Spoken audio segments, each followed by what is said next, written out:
Just signed Stephen Myron's commission. So he is now on the Fed. I'm going to call him in a few minutes from the helicopter. And he's a good man. Most of you know him. He's very talented. He'll have a big influence on this, on Too Late getting his rates down, I guess. Who knows? You never know with Too Late, but he's done a lousy job. The rate should be much lower, much lower. But I've just signed his document and all of the papers, and Steve Myron is now on. Did you find the independence on the Federal Reserve? Round of century is now underway in Gaza City. Well, we're going to see what happens because I hear Hamas is trying to use the old human shield deal, and if they do that, they're going to be in big trouble. They're going to be in big trouble. They put it out 2 days ago that they're going to use the hostages as human shield. That's something that hasn't done for a long time, you know. Do you still believe in the independence on the Federal Reserve? Let me tell you, if they do that, they're in big trouble. Sir, on the independence, on the Federal Reserve, do you believe the Federal Reserve is an independent body? What do you think about the independence? Oh, it should be, but I think they should listen to smart people like me. I think I have a better instinct than him. If you look, all the economists got it wrong. I got it right along with one other people out of 100. So they should listen to people that are smart. Nothing wrong with that. But they have to make their own choice. But they should listen. Asian, did you speak to Prime Minister Netanyahu? No, I didn't. What about the idea of Israel beginning its ground offensive in Gaza City? Do you support that? Well, I have to see. I mean, I don't know too much about it. I can tell you that if they put the hostages in front of them, Hamas, as protection, as they call them bodyguards, Hamas is going to have hell to pay.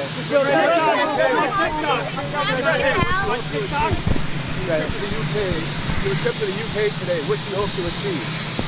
Well, my relationship is very good with the UK, and Charles, as you know, who's now king, is my friend. And it's the first time this has ever happened where somebody was honored twice, so it's a great honor. And this one's at Windsor. They've never used Windsor Castle for this before. They used Buckingham Palace. And I don't want to say one's better than the other, but they say Windsor Castle is the ultimate, right? So it's going to be nice. But basically, I'm there also on trade. They want to see if they can refine the trade deal a little bit. We made a deal, and it's a great deal. And I'm into helping them. Our country is doing very well. We've never done this well. We're having trillions of dollars coming because of the tariffs. They'd like to see if they could get a little bit better deal. So we'll talk to them. But primarily, it's to be with Prince Charles and Camilla. They're friends of mine for a long time, long before he was king. And it's an honor to have him as king. And, you know, I think he represents the country so well. I've watched. He's such an elegant gentleman, and he represents the country so well. Actor Robert Redford passed away today. Did you hear about he that? did? Wow. Apparently in his sleep at his home. Well, that's a good way to go, I guess. But I'll tell you, Robert Redford was great. He had a series of years that there was nobody better.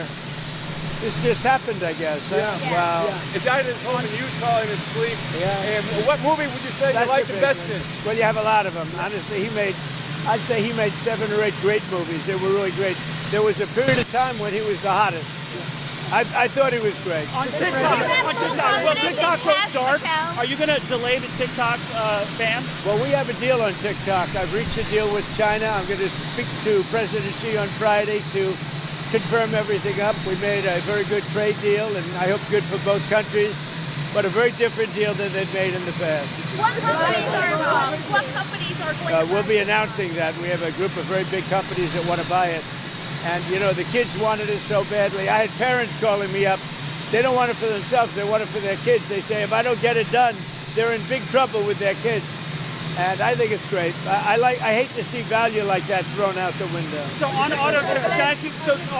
And, you know, you're talking about tens of billions of dollars. But some auto executives are concerned that compromising the 15% for auto tariffs coming in hurts American automakers. What do you say to... Well, I haven't compromised anything. Where did I compromise? Going down to 15% from 25%. Going down to 15%. Yes, from 25%. We charge, well, and where did the 25 come from? It came from there. Mr. President. You tell me. Mr. President. Some auto Just so executives, you know, they paid nothing for years. Now they're paying 15%. And some things can pay more, like chips could pay more. pharmaceuticals could pay more. You know, there's a bigger margin. With a car, you have to make 15% before you make a profit. Pretty tough. So we had a good year. Don't forget, European Union is paying our country because of tariffs $950 billion. Think of that. We're talking about a year. $950 billion. Japan is paying us $650 billion.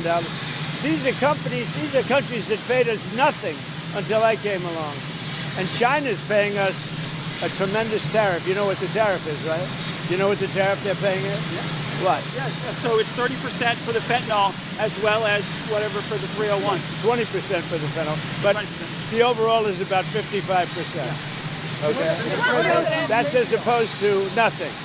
Would you say that's a difference? We have a big decision coming up, and if the Supreme Court rules the way hopefully they will, because I mean every legal expert said we win that case, but you still have to watch. And the Supreme Court's been terrific. You know, I think they're very fair. All I want is fairness, then we win. But if we win the Supreme Court case, which is the finalization of tariffs, we will be by far the richest country anywhere in the world, and we'll be able to help our people more, and we'll be able to help other countries when we want to. But I will say, if we win that case, our country, you see what we've taken in just on a temporary basis. We've taken in trillions of dollars, trillions with a T, and we will be by far the richest country in the world. There'll be nothing close. And you know, one other thing, we'll have tremendous power to negotiate. The use of tariffs, I settled 7 wars. 4 of them was because I was able to use tariffs. Hope Leo the other day in an interview criticized the fact that some CEOs make hundreds of times more in salary than average workers. He's worried about polarization. Yeah. Do you share that concern? Well, I do say there's a big gap. I do say that. Don't forget, I'm a popularist.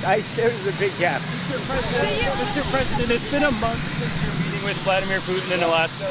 A month on, do you think that meeting accomplished what you hoped? Yeah, it accomplished a lot, but it takes 2 to tango also. You know, those are 2 people, Zelensky and Putin, that hate each other. And it looks like I have to sit in the room with them because they can't sit in the room together. There's great hatred there. But no, that meeting accomplished a lot. Confidence in Kash Patel, and what are you hoping comes from his testimony on the Hill today? Well, first of all, I think that Pam Bondi has done an unbelievable job, and everybody agrees with that. And Kash, you know, if you take a look at what he did with respect to this horrible person that he just captured. He did it in 2 days. It took other similar cases 4 days, 5 days, 4 years. If you look at certain shooters. Now, I have confidence in everybody in the administration. My administration, and a lot of people are saying it, not just me, it's so far the best administration ever formed. You look at our financial people. Our country is making a fortune. We have to keep tariffs because our country has become successful because of tariffs. We have the case in the Supreme Court. That's a very vital case for the success of our country. It's very vital to negotiate with other countries. And remember, other countries charge us tariffs. That's a very, very big case. And if we win that case, our country will be by far the richest country anywhere in the world. And then we can help our people. We'll get rid of debt. We'll get rid of everything. We can help our people. And we can even help other countries where they need it. Mr. President, narcotics in Venezuela. Narcotics in Venezuela. President Maduro in Venezuela says that he's getting ready to invade his country. What is his message to him? Well, I would say this right away. Stop sending Tren de Aragua into the United States. Stop sending drugs into the United States. We knocked off actually 3 boats, not 2, but you saw 2. And the problem is there are very few boats out in the water. There are not a lot of boats out in the water. I can't imagine why. Not even fishing boats. There's nobody. Nobody wants to go take a fish. So it's one of those things. But I would say to him very strongly, stop sending people from your prisons into our country. They're sending their prisoners. They've done that already. So the numbers just came out. Another month with 0 people getting into our country. And these are figures, John, with people like you that would like me to do badly. Nobody has ever done on the border like I've done. Mr. President, what will you tell President Zelensky if you meet with him in New York? What Well, will you he's going to tell have to get going and make a deal. He's going to have to make a deal. Zelensky's going to have to make a deal. And Europe has to stop buying oil from Russia. Okay? You know, they talk, but they have to stop buying oil from Russia. Mr. President, there are some. The wealthiest man who's ever occupied the White House. I hope so. How much wealthier are you now than when you were president? Well, I don't know. The deals I made, for the most part, other than what my kids are doing, you know, they're running my business. But most of the deals that I've made were made before. And that's what I've done for a life. I built buildings. Like I'm building a building here. You know where I'm building? You know what? You see that area? Yeah. That is going to be the greatest ballroom anywhere in the world. And for 150, so it gives me pleasure to do it for the country. And I'm paying for it. I'm paying for it. The country's not, and that's an expensive ballroom. I think it'll cost $250 million. And it will be, I think, the finest ballroom. So for 150 years, John, you know this? They've wanted a ballroom. And now they're going to finally have it. And it's going to knock your socks off. President Trump says a president in office should be engaged in so much business activity. Well, I'm really not. My kids are running the business. I'm here. You know what the activity, where are you from? I'm from the Australian Broadcasting Corporation, Four Corners program. Well, the Australians, you're hurting Australia, right? In my opinion, you are hurting Australia very much right now. And they want to get along with me. You know, your leader is coming over to see me very soon. I'm going to tell him about you. You set a very bad tone. Go ahead, John. Maybe you can set a nicer tone. Quiet. Mr. President, what are you hearing about the operation in Gaza, the Israeli operation? Are you concerned? Well, I'm hearing that they want to go in, and I'm also hearing that Hamas wants to take our 20 hostages, plus dead bodies. You know, they have about 32 of them, and they want to put them in the way of any attack. And nobody's happy about that situation. It came out yesterday. I'm sure you saw that. They want to, supposedly they've taken the hostage out of deep caves and tunnels, and they're bringing them, putting them on the front line. Nobody's heard of that one for a few centuries. You saw that the UN said that Israel is guilty of genocide, that they've committed acts of genocide in Gaza. They voted on that? They have a new report out saying multiple acts of genocide. When it comes to a vote, we'll see what happens. That'll come to a vote, but we'll see what happens. And what do you make Pam Bondi saying she's going to go after hate speech? Is that, I mean, a lot of your allies say hate speech is free speech. She'll probably go after people like you because you treat me so unfairly. It's hate. You have a lot of hate in your heart. Maybe they'll come after ABC. Well, ABC paid me $16 million recently for a form of hate speech, right? Your company paid me $16 million for a form of hate speech. So maybe they'll have to go after you. Look, we want everything to be fair. It hasn't been fair. And the radical left has done tremendous damage to the country. But we're fixing it. We have right now the hottest country anywhere in the world. And remember, 1 year ago, our country was dead. And now Washington, D.C. is fixed, and I fixed it. The mayor was fine. The mayor was just fine, okay? The mayor had a sick city for many years. He's been mayor for many years. The one that fixed it was me and my people, and it is so safe. You should take your beautiful wife tonight and have dinner down there. You won't be shot. You won't be accosted.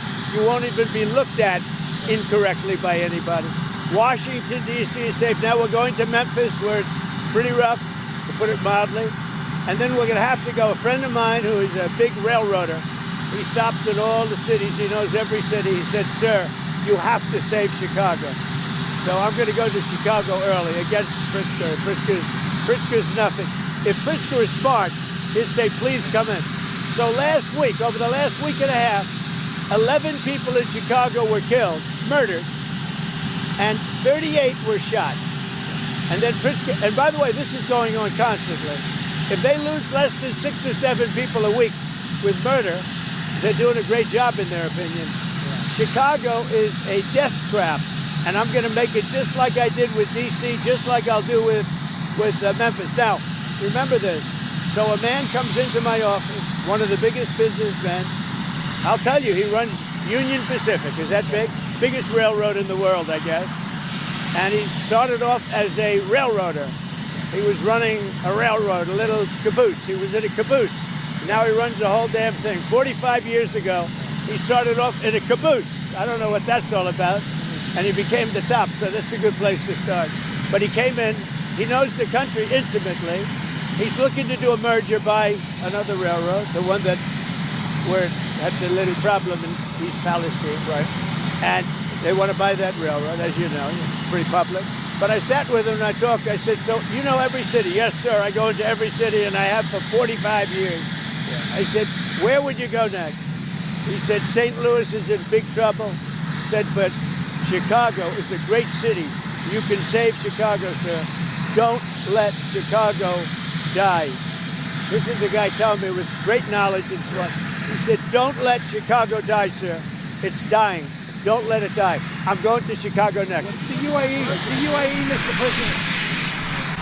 What do you think they want when you do it? Well, I just want something to happen, whether it's federal, state, and most likely it's going to be state. The question is whether or not we overlap with a federal judge. So they're looking at that. But the state is very competent. The governor's doing a very good job. As you know, they have the death penalty. It's a tough death penalty, too, as you know. But they have the death penalty. So as to whether or not we judge, we will be working with them.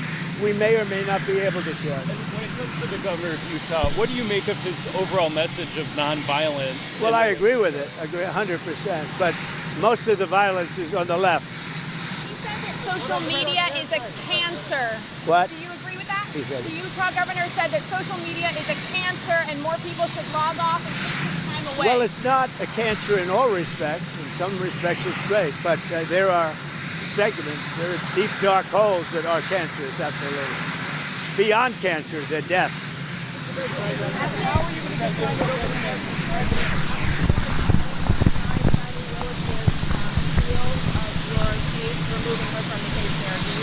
Well, that was a great decision.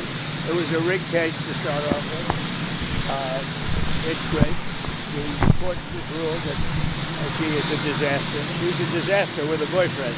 The boyfriend that she paid $1 million for his expertise, but he never did it before. Now, she should be prosecuted.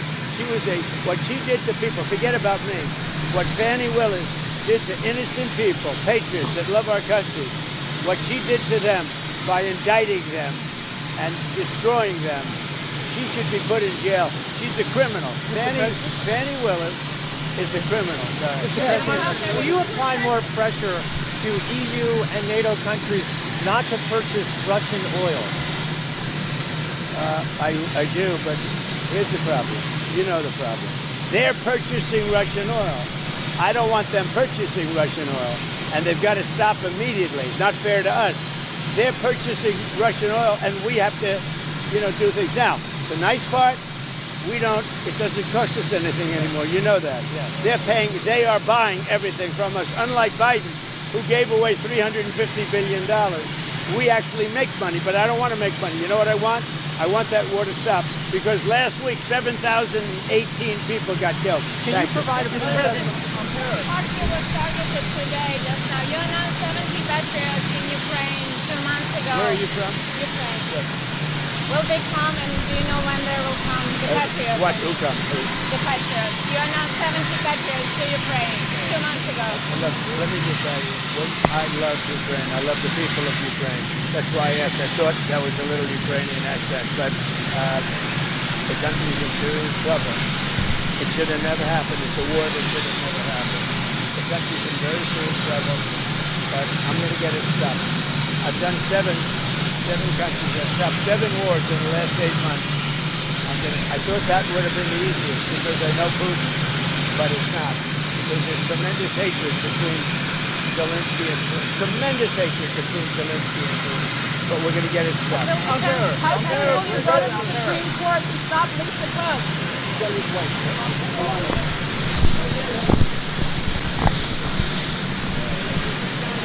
Well,